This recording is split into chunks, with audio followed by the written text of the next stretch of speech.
So listen up, ayo, I got a theory. Because the word Akata seems to be a mystery. People say they know, but what about the history? Who am I? But some call me Iyore. I'm Nigerian, but I'm from America. So this is 5 minutes with an Akata.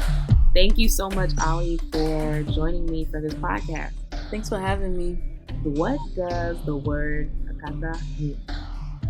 So when I first heard the word, I think it was used as a derogatory term to refer to Black Americans, and I've only heard the African community use it. Well, the Nigerian community, because that's the one I'm more familiar with. Yeah,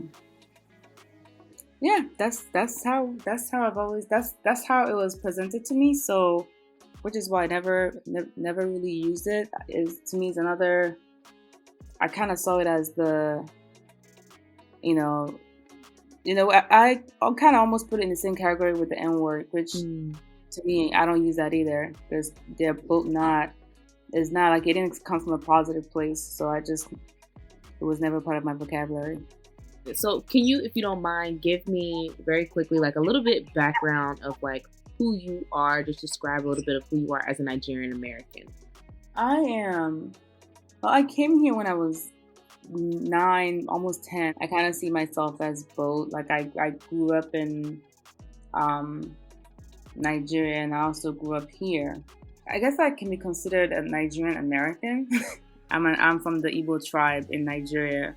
If you can, in a concise way, what would you say based on your experience as a Nigerian American, as a Black woman in America? What would you say is the thing, or maybe even one of the things that's dividing Africans and African Americans? One thing dividing Africans and African Americans, I think, is the upbringing. The biggest difference is that, we can pinpoint up to the village. We can literally trace our route up to the village.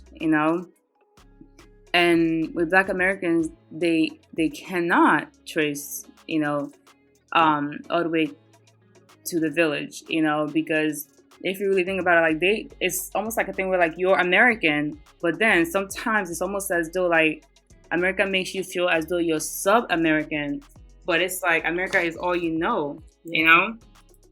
That's really, my understanding of that. And I feel like sometimes too, they might feel as though that we, the Africans, look down on them because, they cannot trace their roots like we can trace ours, And sometimes I wonder, like, even just I think even that word, like, Akata came from that, like, where, like, okay, people who, they don't know their roots, they're, like, kind of like, Akata is almost like I know Nkita is a dog, right? And Akata, so I won't say it's the same thing, but I feel like sometimes, like, why I don't like that word is because to me it feels like it's like a wild thing, like a wild lost thing. You know what I mean? Mm-hmm. And sometimes I feel that that's sometimes like, how, some Africans can look at Black Americans like, you guys are lost. You don't know your history, Yeah.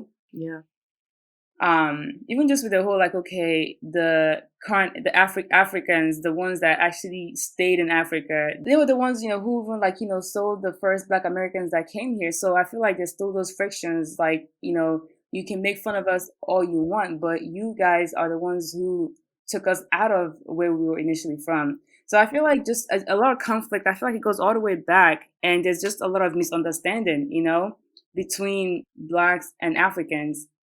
What's one thing that Africans and African Americans have in common?